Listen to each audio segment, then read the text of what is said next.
And today we have a great group of guests in the room to talk about how they're using that heart to get people together and that power of organizing to affect change. So today, welcome in the room, Glynda Carr, President and CEO from Higher Heights. Welcome. Glynda, you'll be talking about the power of relationship or the importance of relationships. So glad you're here. Welcome. And Tram Nguyen, co-executive director of New Virginia Majority, and Lala Wu, co-founder and executive director of Sister District. And many of you know Sister District and have worked with them. So Lala, thank you for being here all the way from California. So welcome. And then we have our own Vanessa Maddox from Loudoun talking about Black Wall Street. She is the founder of Black Wall Street. And thank you, Vanessa. So great to see you. You have a great background. I love it. And my dear friend, Barbara Jones, organizer and activist and part of Network Nova and president of NOW. So glad you can come, Barbara, get us all jazzed up about how you use your power of building relationships to be such a great organizer and connector. And we have a special surprise today. We're going to do a little interactive breakout later in the show. So stay with us for that. That will be a lot of fun. But first, I want to introduce you to my friends, my team, my power team, behind the scenes, producers of the show. Say hello, Ambassador of Buzz, Stair Calhoun. Hello, Stair, working the controls back there. And also the show wizard, Robin Zeph Warner of Postcards for Virginia. Hey, Robin, she's always doing some new Zoom stuff. So we'll have to check on that later. And then Louisa, sorry, I jumped one. The show maker, co-host Krista Jones, Vogue Lead Impact. Hey, look at those pearls. You have pearls now around the Zoom, around your neck, on your ears, where else? I love pearls, yes, absolutely. Well, thank you for bringing it. And our show anchor, Louisa Borowski, is on break, but we do have information we're going to put in the chat because this is all about 2021 and winning. So the Virginia Grassroots Coalition is continuing to bring us great information. So please, ladies, put that in the chat for people to click on the website to go see all the ways that you can be involved in 2021. And, you know, as we said, when we kicked off March for our spring look, and we do have our spring colors up, that we are starting we started our patron subscription. So you can join us and be a patron of the show. And what a great way to support women doing cool things. So thank you for that. And also always check out our YouTube, click on it, like it, and follow us on Twitter and please put that in the chat as well. And stick around for the after chat. And some of our guests may stick around. It's become a lot of fun to hear from you directly and the guests directly. So we hope you will stay with us. If you want today, turn on your screen and say hello. This is all about building friends today. And I know some of you are eating and some of you are cleaning the house as you listen or whatever you're doing. But if you want to, give a wave around the room. Look at all these wonderful faces. And some of our early backers are here. Wonderful. Two things I'd like to share. I shared one already about the grassroots link, is that the governor's debate is coming up on March 16th, and that's done by the Virginia People's Debate. So if you can put that link there in the chat, if you want to see the governor's debate, and that would be great. So Krista, can you come up on the screen with me? Bring in my friend. Yes. Hello. Hello. I wanted to talk about was last week. Well, this week we had a couple big things. International Women's Day. Absolutely. Yes, very important. I just love to see the energy around it. I don't think I've ever seen so much energy around International Women's Day. So it's a great day. I want to give a shout out for some of our past chat last week. We had somebody special in the chat, Alice Twinning. I don't know if Alice is here today, but she's from Virginia Beach, and she said that she was born on International Women's Day. She's 73 years young, and I just thought we need to recognize Alice. And also, there is also some chatter in the chat about the Delta that's running for HD 27 in Chesterfield. Do you know Deborah Gardner? I don't know her personally, but I've been following her and really glad to see that she's running. Yeah, well, this is part of today. It's all about relationships. She actually called me yesterday when I was walking. So she's a Delta, so she's going to be my new friend. Right. So I'm going to make. Right. And as we all know, as Black sororities, we know the power of sisterhood and the power of friendships and relationships. So yes, I'm glad to see that she's a member of the Divine Nine. Yeah, and lastly, Susan Burke, who is an awesome AAUW member and part of coming to the Power Lunch on policy. We talked a lot about pay equity. And in the chat, I mean, I think that we're talking about that for International Women's for this week as well. But I wanted to make sure that we, I love the chat, use the chat to share information. So with that, I'm going to hand it over to you for the next segment. So I'll see you soon. Yes, see you soon. And actually, before we get started, I just want to remind everyone that tomorrow marks a year since Breonna Taylor was murdered in Louisville, Kentucky. And I think it's important, though, to show in a little, with some glimmer of hope, the work that we have been able to do in Virginia, in particular, Delegate LaSharice Aird, who patroned the no-knock warrant bill in Virginia, which did pass. So I just want to read a few of her words before I bring Glynda up. Delegate Aird said that policing is one of the most dangerous jobs a public servant can have, and I want to keep them and our community safe at all costs by banning no-knock warrants. I don't expect those who've never experienced racial injustices to understand what eradicating it looks like. But as we continue to strive to achieve racial justice and equity by right-sizing our practices and processes in policing, contrary to the belief of some, I implore you that passing this bill will add to accomplishing that. So just want to really make sure we remember that. And we still do not, the police have still not been convicted. So we want to still work to that in Kentucky. But next we'd like to bring up Glynda Carr, who is the President and CEO of Higher Heights. We're so excited to have you with us, Glynda. And as we go through the show today, we're going to talk about just how we all met and how we feel our relationships have impacted success. And I'll tell you that while I have never met Glynda in person, we both have a mutual friend in Michelle Jones, who I've known for years and who is your sorority sister. So again, that's just the power of relationships and what we can all do. So thank you, Glynda, for being with us today. Well, I look forward to, I'm only having coffee right now. I couldn't pull it together, couldn't pull lunch together yet. So. Coffee is great, thank you. So talk to us more about Higher Heights. What does Higher Heights do? So Higher Heights is the political home for Black women's leadership, a place for us to gather, to be informed, engaged, to take action, to unleash the organizing power of Black women, to help us to expand Black women's leadership. But as you know, any great home that is built by Black women in the tradition of our mothers and our grandmothers, there's always, everybody's welcome and there's always a seat at our dining room table, right?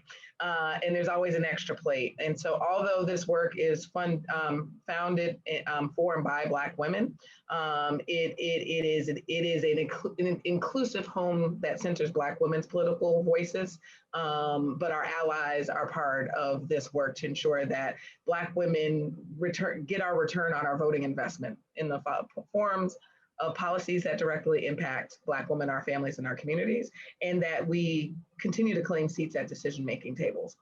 But frankly, I love the concept of this like power lunch because things do happen when you connect and network. And that's not only the foundation of Higher Heights work, it is actually how we were founded.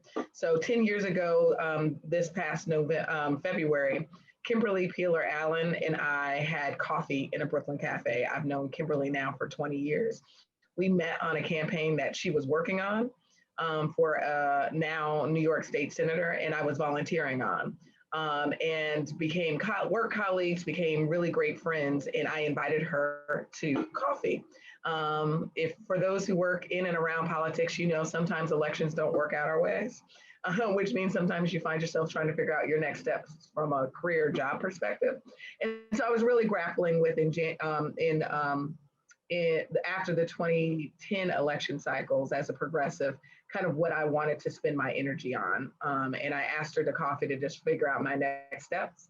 And somehow we decided, turned that conversation into a productive vent session among girlfriends about, you know, we live and work in New York, and in progressive space, oftentimes there are only a handful of people of color in that room. Oftentimes we end up gathering in the caucus of 2 or 3. And oftentimes are asked by our white allies, you know, where do we find more Black women like you or women of color like you? Like we're unicorns. And it was, why don't we create our own space? Uniquely designed for and by Black women. And we, like I said, we had coffee, and after probably a pot of coffee in this Brooklyn cafe, wrote the words Higher Heights down for the first time, and flushed out what we thought, what would this look like to truly harness our power? Fast forward to 2018, Kamala Harris said something that we didn't even think about at an event. Did you know you were building an organization for a time as this?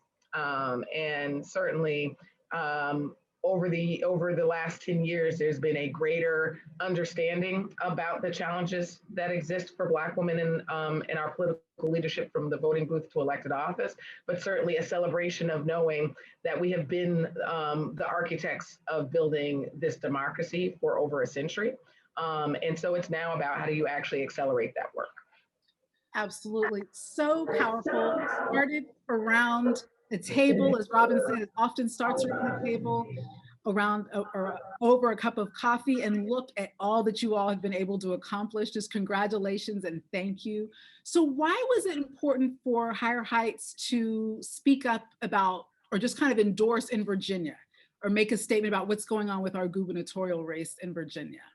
Yeah, and so, the first thing we did was a lay of the land analysis. We call it the State of Black Women in American Politics. We do our first partnership with the Center for American Women in Politics, which is, if you don't know, the center headed by Debbie Walsh. It is the holder of all things around women's political research, political leadership research. And what we found, obviously, is that Black women are underrepresented and underserved in our democracy. And so from 2014 to now, we've seen incremental gains in Black women's leadership, right? We have a record number of Black women serving in Congress. We've elected the largest number of Black women each election cycle for the last 5 election cycles. We have elected some amazing Black women to state elected offices. We have the largest number of Black women serving in state legislatures. So as you celebrate those gains, you also recognize that there's a lot of work to be done. So and we've elected, obviously, the first woman of color and Black woman VP. How did I forget to talk about this story, right? We're so used to it. We've become so accustomed to it. But in that same record-breaking year of 2020, the ascension of Kamala Harris to vice president left a major void in the U.S. Senate. So we have 0 Black women in the U.S. Senate. We've actually only elected 2 in our country's history, and there was a 24-year difference between 1992 and 1996. We've never elected a Black woman governor. We've only had 16 Black women that ever serve as statewide executives. So we don't get out of what we put in this democracy.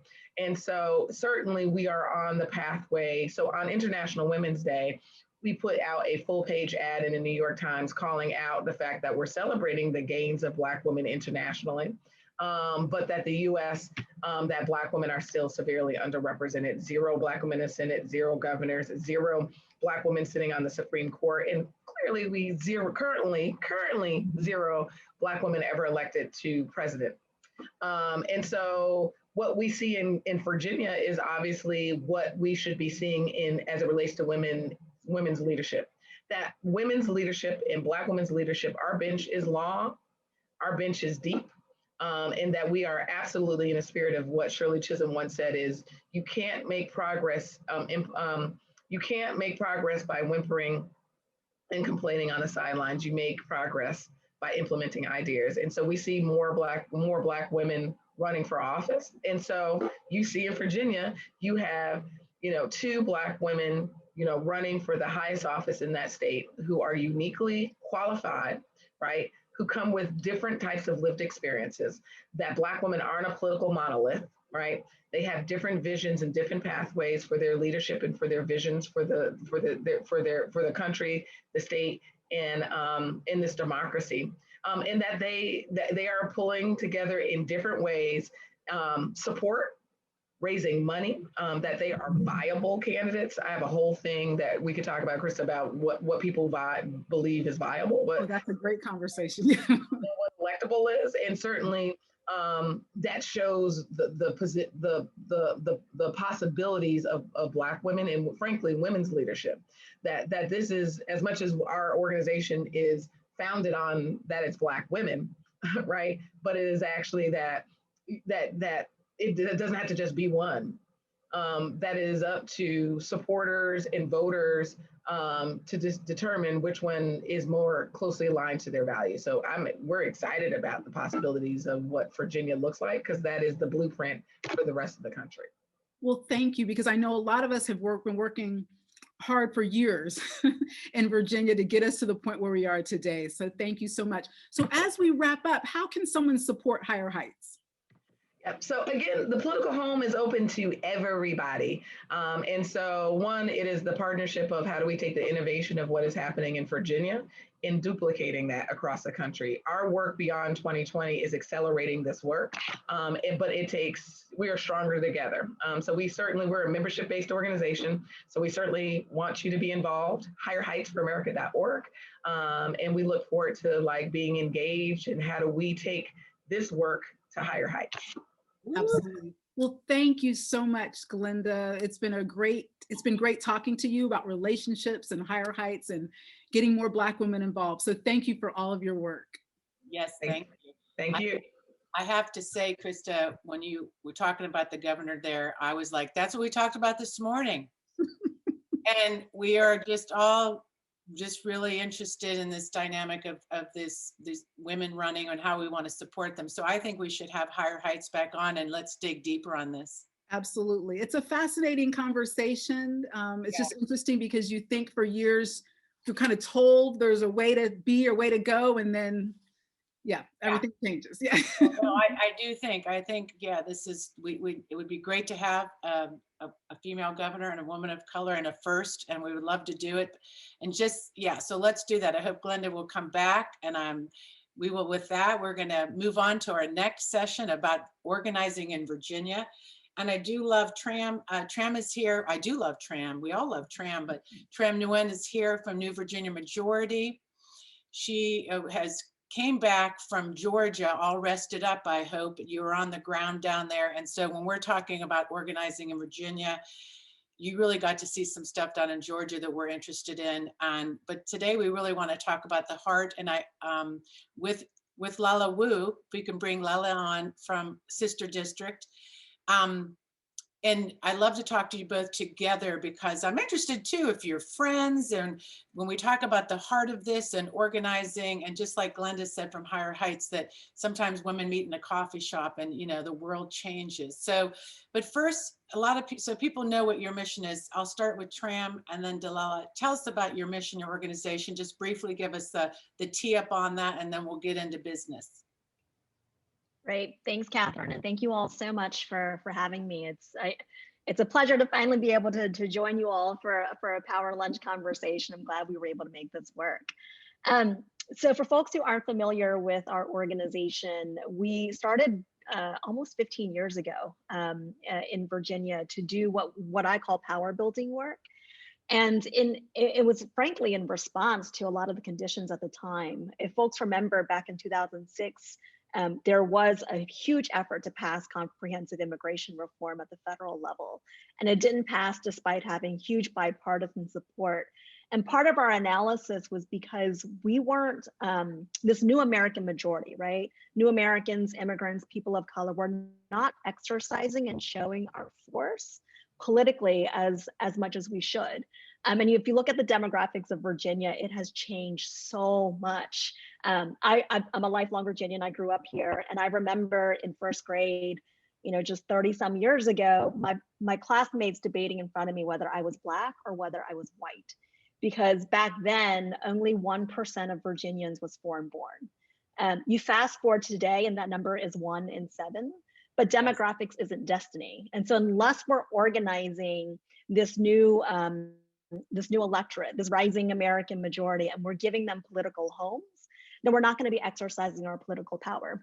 So over the last 15 years, that's what we've been doing. We've been doing the base building, community organizing work, organizing folks to register to vote, to turn out to vote. But the elections aren't our finish line. It's also what happens afterwards that's really, really important. And it's been such an honor to see in the last 2 legislative sessions the generational change that we have all been able to make together. And that is because it's been built upon, and those victories were built upon this foundation that a number of organizations and a number of activists have built, over decades. And so that's a little bit about the work we do. We do a lot, and we work on a number of issues that run the gamut. So Well, thanks for having me. oh, you're welcome. And we'll put that website if we have the link to New Virginia Majority so people can dig a little deeper on that. And so Lala, it's great to have you. And please go ahead and tell people about Sister District. And you're newer. Your story is going to be different, but it is definitely going to come together. So please welcome. Hi, it's so wonderful to be here with you all. Thank you for having me. So Sister District was started in the wake of the 2016 election, and we are a national grassroots organization that is dedicated, some might say obsessed, with building enduring progressive power in state legislatures. And we do so because we think that this is the best way that we can improve our communities. So we build this power in a variety of ways that span winning elections, supporting organizers, developing legislators in the pipeline, and educating and empowering the public. But what we are probably most well known for is our field and fundraising efforts that support state-led candidates in key states. So the way that our model works is that we organize our volunteers all across the country into local teams, and then we, quote, sister them up with 2 to 4 state legislative candidates per cycle for support. Then the teams will raise money, make phone calls, send postcards, send texts, and hopefully someday very soon, be able to travel and go knock on doors. So we're really proud of our organization's outsized impact. For example, in 2020, we raised an average of 10% of our candidates' total cash contributions and made an average of 34% of our candidates' total phone calls. And in a pandemic where there's not a lot of other field happening, we're really proud of those numbers and the contributions that we were able to make. I'm just so honored to be here, particularly with this incredibly powerful community of volunteers who made so many of these accomplishments possible, and particularly to be in this segment with Tram Nguyen, whose vision and hard work for the state has made it a model for the country. And I mean, we're going to go into that a little bit more, but the work of New Virginia Majority over the last decade plus has laid the groundwork for all the rest of us to be here and be able to help turn Virginia into a trifecta in 2019 and to continue building beyond. Set this up, Lala, because it is that, it's that power of organizing that she's done for so long and building those relationships and trust. And I know, like, thinking about the future of the party in Virginia, we'd like to see that done more. And, that organizing, as Stacey Abrams said, is the soul. And today we're talking about the heart because it is the relationships. And I'm sure with Sister District, picking the word even sister, how you organized when I met you guys in 2017, we were all excited, saw these 4 women start this group in California. We're like, they're just like us. They got together and they did something, and you took it nationwide. So I'd like to look at both of your roles differently. Tram, from being internal and being in Virginia, and then Sister District as you come in from the outside in, and you have to drop in, you sort of go out to do other things, and when the state's active, you come back in. So that kind of relationship building, you don't want to disengage. So I'm interested in that, if there's challenges with that, or how you've want to operate this year to make sure you're maintaining those relationships on the ground. So if we can start again back to Tram to talk about like what you're doing for the further your work to nurture those relationships, bring new partners, and even how you guys even got into this work together in Virginia, how you'll be working together. And feel free Sure. to informal, and so I know our activists want to learn. So yeah, absolutely. I love that you use the word heart, right? Because when I think about this work and why we do it, it's because it's for love, right? Love of ourselves, love of our community, love of our families. And that's what keeps us going, because this work is long and hard. And frankly, until about 1.5 years ago, we were losing a lot, right? Incremental wins, but it still was, every policy change was like a 7-year, 8-year, 9-year battle. So we do it for love. And this is my heart work. And I do feel very fortunate in my ability to be able to do this as a career. When I think about the organizing, that's I think what's made our work so durable and sustainable in state is because that's how we see the communities that we organize, right? We build authentic relationships with people, and it's not transactional. We're not just knocking on 3 million doors and asking people to vote for a candidate or to vote in a particular election. We're having real conversations with them about what issues are important to them and how, by voting or by showing up at a committee hearing or at a town hall, they can actually make a difference. And I think building these durable political homes in state has made people feel seen. And ultimately, that's what it's about. And then working with partners, working with grassroots coalitions like you all, and other state-based organizations and national organizations like Lala's has allowed us to build this big tent collectively, right? To make sure that the work is ongoing. And I just to answer quickly your question, and Lala, I don't know the exact moment we met, but I feel like it was in 2017, and y'all were starting to do work in Virginia and pairing up with candidates. We had some conversations about what races were particularly exciting, and then I think we ran into each other at one of the conferences, many conferences in Arizona or California, and I've just been in relationships since, and it's been such a pleasure. Well, go ahead, Lola. And I'm interested how that's actually eventually impacted your work, what you learned from TRAM and your in sister district, because I know we have some activist questions. So go ahead and tell us more about how sister district has to approach this work and what's been effective and what you'll be doing this year so we can make sure that we get into action with sister district. Yeah, so if I were to sum up kind of our philosophy when it comes to being primarily an export capacity organization, where we are not always, but tend to be folks from outside of an area coming to support state-led candidates in a different state, we really try to move at the speed of trust and to practice a lot of humility. And so we're very mindful and intentional about coming in from the outside. We know that there's many ways that we could do this wrong. And our first and last question is always, what can we do to help? And so we try to talk to as many people as we can, and really to do more listening than talking, and talk to folks like Tram mentioned. We talked to her early on and have continued our relationship since then.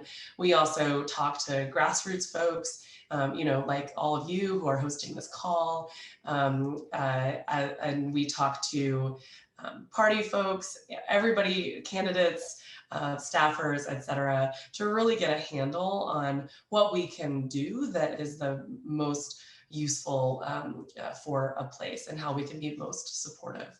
And that's part of why we've got an expanded strategy in 2021, 2022 that fills what we see as critical gaps in the political life cycle. And so while our volunteer and fundraising grassroots side is always going to be incredibly important and the biggest part of what we do, we also are supporting Purple District legislators and providing them some support to have what they need to be successful at governing.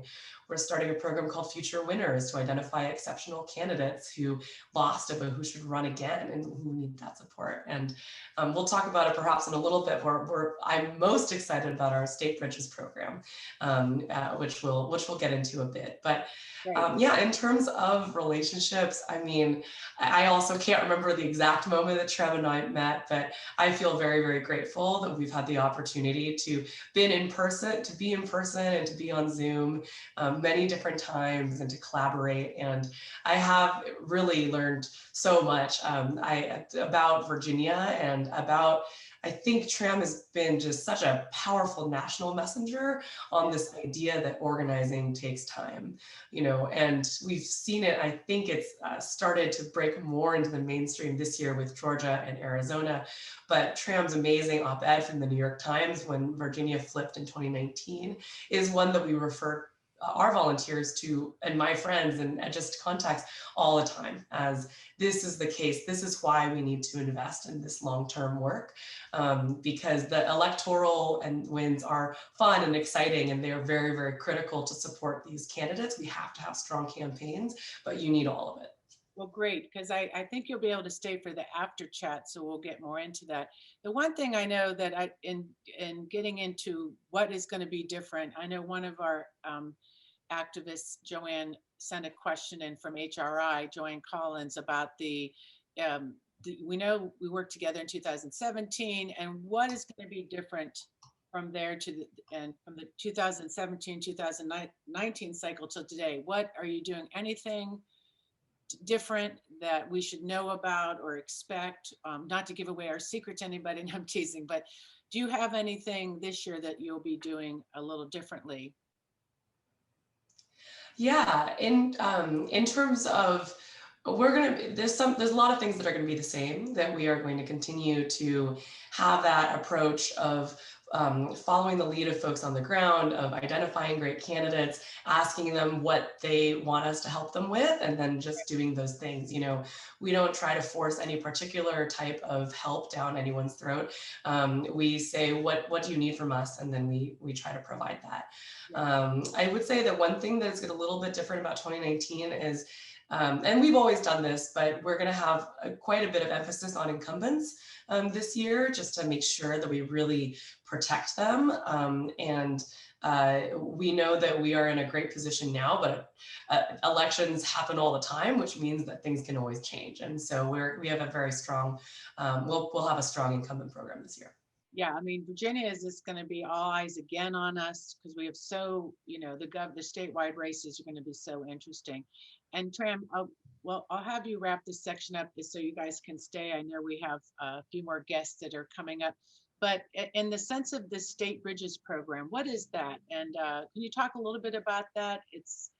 And then the question is, how will the State Bridges program allow you to expand your statewide plan, keeping the majority, and what will that look like? And what are you hoping to accomplish that you were not able to before? And what type of programs will you offer?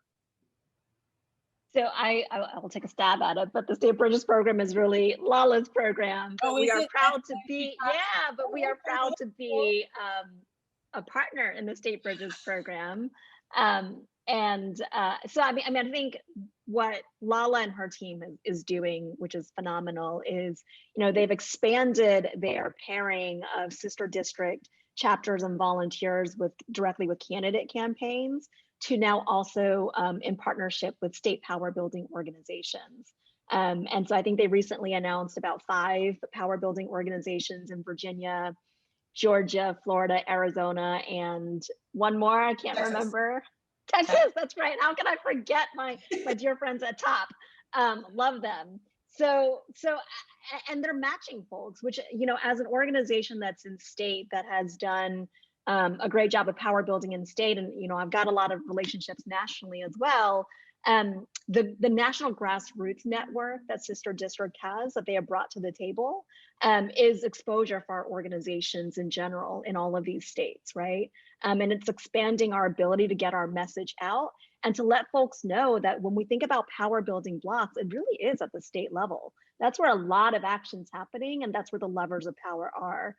So we're proud to be a partner with Lala in that program, and it's already generating a lot of interest. We've seen traffic to our website and our volunteer opportunities increase. Well, so I think that's very exciting. Yeah, well, it is. And I'm sorry, I got that backwards. Now I totally remember. What I love about this, it is the power of relationships, and that you guys created this trust, and then it's sort of exponentially how we're able to bring new partners in, because I know you, you know me, and it's that level of trust. So I thank you both for being here. We look forward to working with you. We have 2 candidates in the room right now. We have Katie in the room, Sponsler from HD 27. I'm going to make that up because I think that's Deborah Gardner's House district. But we have 2 candidates in. They'll probably stay after 2 if you're here. So thank you so much for coming, and we hope you'll stay in the room. I'm bringing up Krista. So we know that we don't have a lot of time because we just have so much fun chatting. But our relationship and how we all met is the next segment that comes into this power, exponential power, how we do things, and meeting you and how we got together and actually did this show. So I think it'd be fun to show the video of how this all started with Stair and I meeting, and then the story starts from there. Here's the story of some badass ladies who were hanging out with other badass gals. All of them had bold ideas like the others, the oldest one in pearls. It's the story of a grassroots movement who were busy organizing on their own. They were great groups working all together, yet they were all alone. Till the one day when the ladies said let's summit, and they knew that it was much more than a hunch, that these groups must somehow work together. That's the way we all became the badass bunch, the badass bunch, the badass bunch. That's the way we became the badass bunch. I'm going to hand that badass bunch over to you. Awesome. Thank you so much, Catherine. And I'm going to bring up both Vanessa. Let me see if, oh gosh, I don't know if I can find her. So let me bring up both Vanessa and Barb to just talk about, I know, so Barb, as we said, as Catherine said earlier, awesome community advocate extraordinaire. Vanessa, founder or creator of Black Wall Street, social media and PR maven, just so many things, former Leesburg Town Councilwoman. But I'd love to start with you, Barb. So I actually met Barb when she came up to me, or you came up to me after the 2016 elections at an event I was doing in Loudoun County with Nancy Finley Barber, who I know is also on the line too, a good friend of mine. We had intended to focus on African Americans getting involved. Barb showed up there, which was great work. And Barb handed me her card afterwards and said, you know, we have to work together. She wanted to help do what we were trying to get done in Northern Virginia in particular. So Barb, talk to us about your networking and relationship building tips. All right, so thank you for having me here today. It's an honor. I have goosebumps and I see everyone in this room, and from my heart, because that's where what Tram said, the only way you can do this work authentically is to work from your heart, because the amount of work we've all done to flip Virginia, to flip the nation. So thank you all. So how did I start this? I knew one of the things is from your heart. The next is passion, your values. I can tell you the people that are in this room right now, I did not know before 2017. I had just met Vanessa, but I have this whole new nationwide set of friends because we all are moving together based on our values about what we care about. And what happened was anywhere I could see someone that looked like me in the sense that they were going to change what happened with the election, I went as fast and as furious and connected. I made it. So I think I actually ran out of the room and chased you down, Krista, while you were on the phone, because you're laughing, Dennis, I see you, but you know what? You might not get that moment again. So that's another tip. Yes. Don't get in your head and say, oh my gosh, I can't talk to Vanessa because it's Vanessa. You got to just stand up, put your good big girl pants on and get over there and talk to Vanessa, because you don't know what's going to happen without it. Go ahead. Absolutely. And Vanessa, talk to us about Black Wall Street and how relationships are critical to that concept that you're working with in Loudoun. Hello, everyone. It's an honor to be here. I just want to first say Barb Jones is the best person on this planet, bar none. And she has been a tireless activist, go-getter, motivator to me as well. My name is Vanessa Maddox. I am the founder and creator of Black Wall Street Loudoun, which is my 5th think tank since 2010. This time around, we have so much work to do in our own backyard first, okay? We can't go into anybody else's yard and tell them how to be and act until we clean our own whatever, okay? So I launched Black Wall Street Loudoun as a result of the George Floyd murder. And what I thought about back last August was that how can we continue the fight of what Mr. Floyd's death caused? How do we keep going? It's hard to, it's easy to quit. So how do we keep going? Okay, let me just do what I'm good at, starting and building communities. So I stuck to that. And I thought about all of the people that helped me become the first Black woman to be elected to Leesburg Town Council in history. And I thought about how we can continue this fight. It is a fight, okay? And so Black Wall Street Loudoun was the result of that. So what this organization is going to do fundamentally is to promote and embrace all of our fabulous, smart, talented leaders in Loudoun and the region, okay? I handpicked 21 of them to come along with me to begin this journey, and they are all stellar. Now, let me be clear. Black Wall Street Loudoun is about community. It is not about Vanessa Maddox. I am simply the wizardress behind the curtain, okay? So we have come together to help other like-minded organizations solve problems. That's it. That's it. We are problem solvers. We are catalysts, and we are organizers. We are activists, and we are abolitionists. We're educators. We're CEOs. We're teachers. Everybody's here, okay? So now that we have everybody here, what are we going to do? We're going to partner with everyone that wants our help. That's it. All right. So Black Wall Street Loudoun can be found on Facebook and Instagram and Twitter. And we are ready to continue this. And thank you to STARE for starting this organization back when. I was there when she started it. And I'm just so excited and motivated by what these women and men are doing. We are committed. That's the key. Yes, I love it.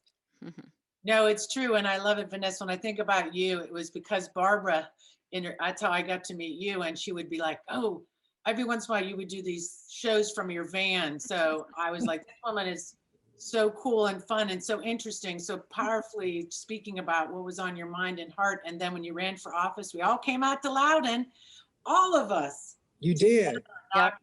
With you, and Barbara organized that, and we were all together. So I'm so glad you're here today. So I want everybody to stay. We can stay all on the screen right now if you want. We're gonna get to our interactive element, which will be really fun. And so we want, if you don't want to participate in it, you don't have to choose to go to the breakout, but we're going to have an interactive breakout, and we're going to try to meet new friends, new connections. And then when you come back to the chat, when you come back in the room, then we want you to put that information in the chat and talk about those connections you've made. So let me go over that again. This is going to be our interactive element. And when the, what do you call it? Robin, help me out here, the word. breakout room. When the breakout room comes up, you just click on it and you'll be sent to the breakout room and you'll be answering the questions. Introduce yourself, find those common threads, you know, and also discuss what you can do together in 2021. And if you don't want to, I hope you do come away with a new friend and come back to talk about it. So let's go ahead. You'll get a minute warning when it's time to come back in the room. You don't want to miss what's going to happen on the return. See you soon. Christina, I'm unmuting you. Hi. Say real quick and say where you're from. Totally. Yeah, no, thank you so much, Catherine. And it was such a power room. So I didn't want to interject too much, but I'm Christina. I'm with a campaign for a family-friendly economy. And we're really involved in advocacy designed to really lift up Virginia women and families. So specifically, we're really involved in pushing for paid family medical leave in Virginia. It's such an important policy priority, especially as we continue to recover from COVID. And I just got to say, you know, it's something that we're really pushing really hard, both at the federal level as we look ahead to the next rounds of COVID recovery as it comes through. I think the infrastructure package is next. And so we're talking about paid leave as critical infrastructure as we continue to recover. So, and at the state level, and I could talk for hours. But no, I know. I just wanted to make sure. I hated that you didn't get to talk. And this is Joanne Harris. I didn't get to even say hi to you. And I want to make you're going to be my new friend because I did not know you. Hi, my name is Joanne. Thank you for letting me introduce myself in front of everybody. Yay! I am with 31st Street Swing Left, and we're focusing on 4 states.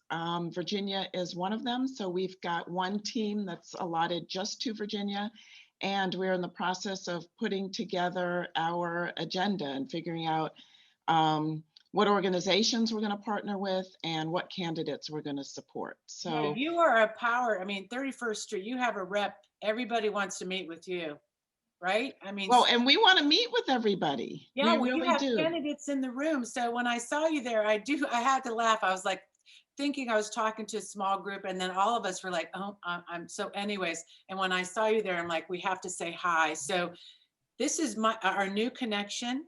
Yes. And I know your group, so it's great to meet you. So stay for the after chat. Everybody that's in this room, and Austin's here, our good friend Austin, I hope he'll stay too, because I think we have a lot of connections to talk about. So put your connection in the chat. And do you want to let me say the wrap up, and then I'm so excited to get to the after chat that I've just lost myself, as we say. So I hope that you guys will decide to become a patron of the show and follow us on Twitter, all that good stuff. And next week's show, we'll talk about that in the after chat. But stay for the after chat, and why don't we go ahead and tee up the vaccine video and our credits, because it's the anniversary of this vaccine, and it's been kind of an emotional time for a lot of us, remembering where we were a year ago. I was with some of you marching in Richmond for the ERA, and then we got shut down, and I've been feeling pretty emotional about that. So we made a little important video that's fun, and it falls right into our credit. So let's roll it, Robin. And thank you to all our guests and speakers for being here today. It was